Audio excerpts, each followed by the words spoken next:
Ujian calon tabib. Dongeng karya Erna Fitrini. Raja Soriviyandi dari negeri Kalomolomo tertegun mendengar laporan Paman Patih. Memangnya tabib Eko tidak sanggup lagi mengobati penduduk? Tanya raja menyebut satu-satunya tabib di negeri Kalomolomo. Paman Patih menggeleng. Musim pancaroba sebentar lagi datang. Biasanya ada wabah penyakit, jelas Paman Patih. Seperti tahun lalu, hampir setengah penduduk menderita demam dan gatal-gatal. Tabib Eko jadi kerepotan. Kalau begitu, kita harus segera cari tabib baru untuk menemani tabib Eko, saran raja. Paman Patih mengetuk-ngetuk kening berharap bisa mendapat ide. Namun, idenya tidak datang juga. Bagaimana kalau jadwal ujian calon tabib dipercepat? Tanya raja. Minggu lalu, hamba telah bicara dengan tabib Eko. Tabib Eko punya 20 murid calon tabib. Bagus itu, raja tersenyum lebar. Apa katanya? Ada 7 murid yang sudah selesai belajar pengobatan. Siapa tahu salah satu dari mereka sudah siap menjadi tabib. Kalau begitu, segera panggil mereka dan uji, perintah raja sebelum meninggalkan Paman Patih. Paman Patih duduk di depan tabib Eko. Mereka menyusun pertanyaan untuk bahan ujian 7 calon tabib. Kita perlu satu pertanyaan terakhir, kata tabib Eko setelah membaca ulang 4 soal yang telah ia tulis. Negeri ini perlu tabib yang pintar dan juga perhatian kepada sesama. Betul sekali, sahut Paman Patih cepat. Aku punya satu pertanyaan untuk mengetahui perhatian mereka pada sesama. Tabib Eko mengangguk. Jadi, pertama-tama para calon tabib harus menjawab 4 pertanyaan tentang tata cara pengobatan. Jika bisa menjawab dengan sempurna, mereka akan mendapat 1 pertanyaan lagi dari Paman Patih. Jika bisa menjawab pertanyaan Paman Patih, barulah mereka bisa diangkat sebagai tabib. Ujian akan diadakan di gedung Kaleme. Itu adalah gedung terbesar dan tertua di negeri Kalomolomo. Para calon tabib pun setiap hari belajar di gedung itu. Pagi hari sebelum ujian, tampak seorang kakek sedang membersihkan gedung Kaleme. Kakek itu menyiapkan kursi dan meja yang akan digunakan para penguji dan peserta ujian. Saat itu, peserta ujian mulai berdatangan. Kakek petugas itu terpaksa melintas di depan mereka sambil membungkuk hormat.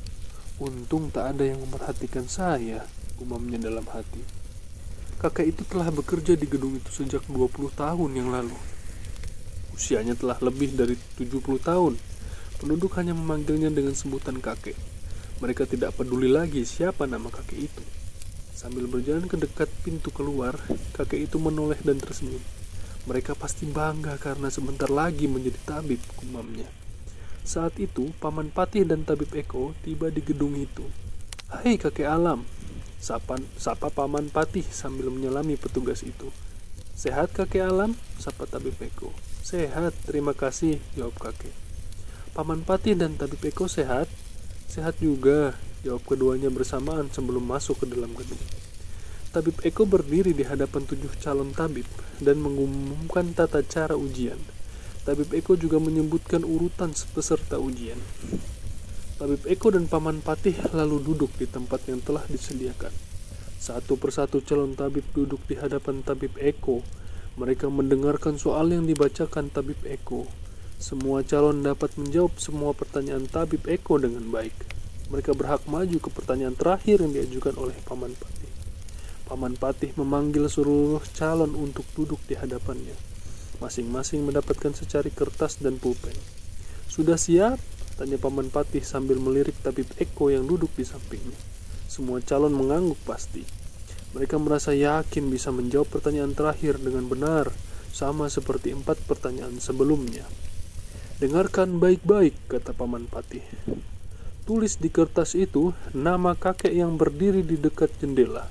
Mata Paman Patih melihat ke arah kakek yang sedang sibuk membersihkan kaca jendela. Para calon tabib melihat ke arah jendela dekat pintu keluar. Mereka mengenali kakek petugas kebersihan gedung Kaleme itu. Namun mereka tidak pernah tahu namanya. Mereka juga tidak pernah menanyakan namanya.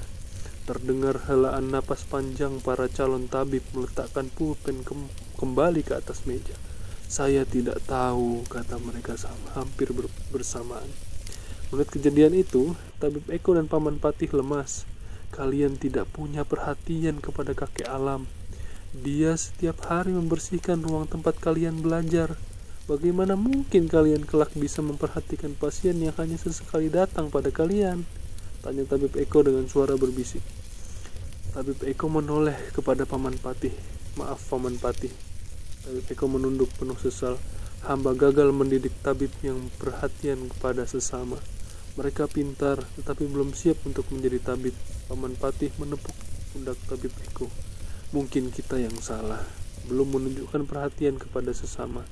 Tabib Eko mengangguk-angguk. Ia harus siap-siap repot bekerja sendiri lagi saat musim pancaroba tiba nanti.